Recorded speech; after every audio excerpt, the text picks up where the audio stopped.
పడాల్సిన బాధ్యత ప్రభుత్వాల పైన ఉంది, ముఖ్యమంత్రుల పైన ఉంది. ముఖ్యమంత్రులు ఏమైనా వ్యక్తిగత ధోరణిలో రాగద్వేషాలకు గురి కావద్దు. వారి మాటలకి చేతలకి సమాన దృష్టి అనేది ఉండాలి, అది దగ్గరగా ఉండాలి. అది మేము కోరుకునేది, ప్రజాస్వామ్యవాదులందరూ కూడా కోరుకునేది. శ్రీనివాసరెడ్డి గారిని అడుగుతూ, శ్రీనివాసరెడ్డి గారు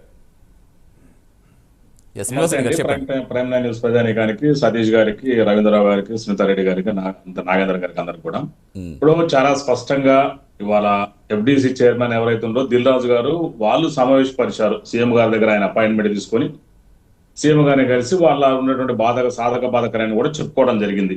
ఇక్కడ కాంగ్రెస్ పార్టీ ఫస్ట్ నుంచి కూడా సినీ ఫీల్డ్కి అనుకూలంగా ఉంది. ఈ రోజు కాదు, సతీష్ గారు మనం ఫస్ట్ నుంచి చూసినట్టయితే అప్పట్లో సినిమాలకు స్టూడియోలు ఇవ్వడం కావచ్చు, నిర్మాణాలు కావచ్చు, నివాస స్థలాలు ఇవ్వడం కావచ్చు, లేదా ఫిల్మ్ నగర్ కావచ్చు, చిత్రపురి కాలనీ ఏర్పాటే కావచ్చు, ఇట్లా కార్మికులకు ఇండ్లు ఇవ్వడం కావచ్చు, ఆనాటి నుంచి ఈనాటి వరకు కూడా కాంగ్రెస్ పార్టీ అనుకూలంగా ఉంది. ఇప్పుడు రేవంత్ రెడ్డి గారి సర్కార్ కూడా చాలా అనుకూలంగా ఉంది. మేమేమంటామంటే ఇప్పుడు ఎవరైతే ఉన్నారో ఈ బౌన్సర్లు అనే వాళ్ళు ఇప్పుడు చూసాము, మన బౌన్సర్ లాగా కాకుండా అల్లు అర్జున్ గారు ఒక ప్రైవేట్ సైన్యం లాగా వ్యవహరించారు. చాలా స్పష్టంగా అర్థమవుతుంది. మనం స్వతహాగానే రేవంత్ రెడ్డి గారే రియల్ హీరో, వాళ్ళ రియల్ హీరో ఏం కాదు, ఆయన రియల్ హీరో ఆయన అసలకే. సో ఆయన కింద నుంచి వచ్చినాడు, కింద నుంచి ఒక్కొక్క మెట్టు ఎదుగుతూ రాజకీయంగా ఇవాళ ఒక అత్యున్నతమైన రాష్ట్రపతి, ఒక ముఖ్యమంత్రి స్థాయికి వచ్చినాడు. ఆయనకు సాధక బాధకాలు తెలుసు. కానీ ఇవాళ ఆ రోజు ప్రెస్ మీట్ పెట్టి అసెంబ్లీలో జరిగిన దానికి కౌంటర్ బ్లాస్ట్ అన్నట్టుగా ప్రెస్ మీట్ పెట్టి అంటే ఒక ప్రభుత్వాన్ని ఛాలెంజ్ చేసినట్టుగా మరి అల్లు అర్జున్ గారు ఆ రోజు మీడియా సాక్షిగా అబద్ధాలు చెప్పడం జరిగింది. అది చాలా స్పష్టంగా చూస్తాం. అదేంటంటే అవాంఛనీయ సంఘటనలు. అంటే వాళ్ళ సినిమా పరిశ్రమకు కాంగ్రెస్ పార్టీ పూర్తిగా బెనిఫిట్ షోలు ఇచ్చింది మొన్నటిదాకా. అదేవిధంగా చారిటీ మ్యాచ్ కూడా అవకాశం ఇచ్చింది. ఇవాళ సినిమా మనం సంక్రాంతి చూసుకున్నట్టయితే సంక్రాంతికి వస్తున్నాము, డాకు మహారాజు, అదే వాడు చిరంజీవి వాళ్ళ అబ్బాయిది కూడా గేమ్ చేంజర్ సినిమాలు వస్తున్నాయి. సో ఇవన్నీ కూడా తెలంగాణ ఏరియా, మన నైజాం ఏరియాలో ఎక్కువ ఆడుతూ ఉంటాయి. సో అట్లాంటప్పుడు మరి ఇట్లాంటి బెనిఫిట్ షోలకు కానీ ఇట్లాంటి రేట్లు పెంచుకుంటూ కూడా కొంత ఆర్థికంగా ఇబ్బంది కావచ్చు. అయినా కూడా ప్రభుత్వం ఏంటంటే సరే ముందు ఇంట్రెస్ట్ ఉన్న వాళ్ళు వెళ్తారని చెప్పేసి కొన్ని లిమిటెడ్ డేస్ పాటు వాళ్ళకి అవకాశం ఇచ్చింది. సో అట్లాంటివి వినియోగించుకోవాలి ప్రభుత్వం. అదేవిధంగా ప్రభుత్వాన్ని కూడా సహకరించాలి. మన రేవంత్ రెడ్డి గారు చాలా స్పష్టంగా చెప్పారు, ఈ డ్రగ్స్ కి ఎవరైతే ఉన్నారో డ్రగ్స్ సంబంధించినటువంటి అడ్వర్టైజ్మెంట్లు వ్యతిరేకంగా అంటే ప్రజల్లో ఒక చైతన్యం కలిగించినట్టు మేము అన్ని రకాల సహాయ సహకారాలు మీకు ఇస్తాము కదా శ్రీనివాసరెడ్డి గారు. కూడా డెవలప్మెంట్ లో అవన్నీ కూడా పార్టిసిపేట్ చేయాలి. రేవంత్ రెడ్డి గారి లక్ష్యం ఏంటంటే ఈ తెలంగాణలో సినిమాలు ఒక తెలుగు సినిమాలే కాదు, అవసరం వస్తే ఒక హాలీవుడ్, బాలీవుడ్ లాగా ఇవాళ టాలీవుడ్ దేశ స్థాయిలో ఎదగాలనేది చూసాం. ఇవాళ మనం హైదరాబాద్ లో ఇవాళ భారతదేశంలో ప్రపంచంలో అతిపెద్ద స్టూడియో ఉంది, రామోజీ ఫిల్మ్ సిటీ ఉంది. దాంట్లో గ్రాఫిక్స్, యానిమేషన్ సినిమాలు ఎక్కడెక్కడో తీస్తున్నారు. ఇవాళ హైదరాబాద్ కి ఆ పేరు ప్రఖ్యాతులు వచ్చినాయి. ఖచ్చితంగా సినీ ఫీల్డ్ ఎంటర్టైన్ చేస్తుంది కాంగ్రెస్ పార్టీ కానీ రేవంత్ రెడ్డి గారి సర్కార్ కానీ ఏ రోజు కూడా వ్యతిరేకించలేదు.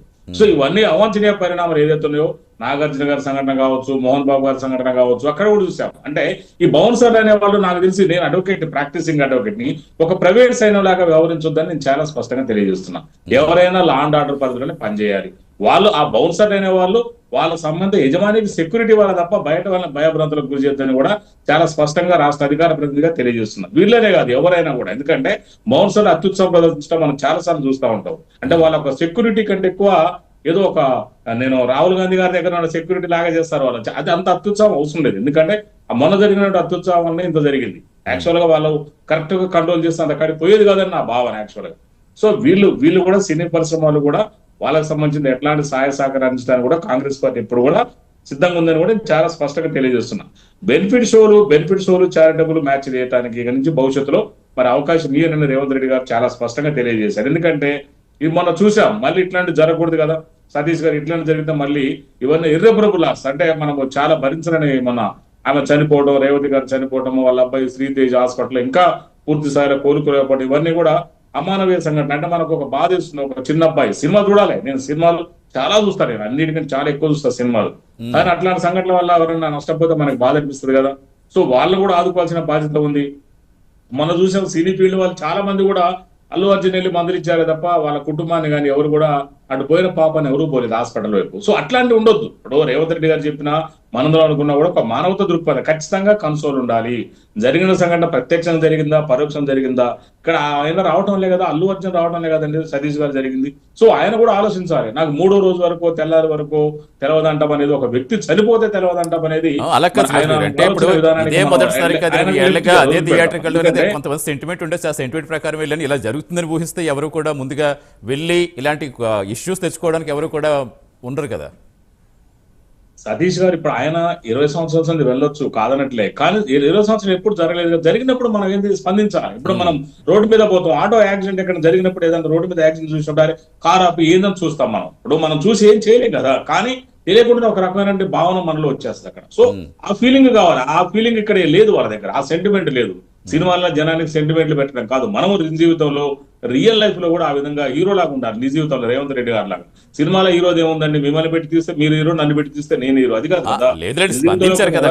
కొన్ని న్యాయపరంగా కొన్ని చిక్కులు వచ్చాయి కాబట్టి వెళ్ళలేకపోయినా కానీ వెంటనే స్పందించడం ఇవన్నీ కూడా జరిగాయి కదండి. బట్ కొన్ని వార్తలు ఎక్కువగా స్పీడప్ గా స్ప్రెడ్ అవడంతో కొంచెం డిస్టర్బెన్సెస్ అయినా బాగా ఎక్కువ కనిపించినాయి. కానీ ఎస్, కంటిన్యూ చేద్దాం సార్. సునీత రెడ్డి గారు, సో మీ అబ్జర్వేషన్ ఏంటి? అంటే ఒక ప్రతిపక్షంగా అంటే సినీ లవర్స్ ఎంటర్టైన్మెంట్ అనేది సామాన్యులకి వారికి ఉండే సమస్యలకి కొంచెం మర్చిపోయేలా చేస్తుంది ఎంటర్టైన్మెంట్. పార్టీలకు అతీతంగా సినీ లవర్స్ అందరికీ కూడా ఉంటూ ఉంటారు. సో ఈ నేపథ్యంలో అసలు ఏం చేయాలంటారు? ఏం చేస్తే సినిమా పరిశ్రమకి ఇంకా తోడ్పాటు అందించే విధంగా ఉంటారు? నమస్తే అండి. నమస్తే, చెప్పండి. ప్యానెల్లో ఉన్న మిత్రులకు, మీకు, ప్రైమ్ లైన్ ప్రేక్షకులందరికీ గుడ్ ఈవినింగ్. ఇప్పుడు సినీ పరిశ్రమ మనం అవునన్నా కాదన్నా ఒక బిగ్ ఇండస్ట్రీ. ఇప్పుడు మనం రకరకాల, మీరు చెప్పినట్టు ఎన్ని సమస్యలు ఉన్నా కాసేపు సినిమా పోయో, లేదంటే ఇప్పుడు ఈ మధ్య ఎక్కువ ఓటీటీ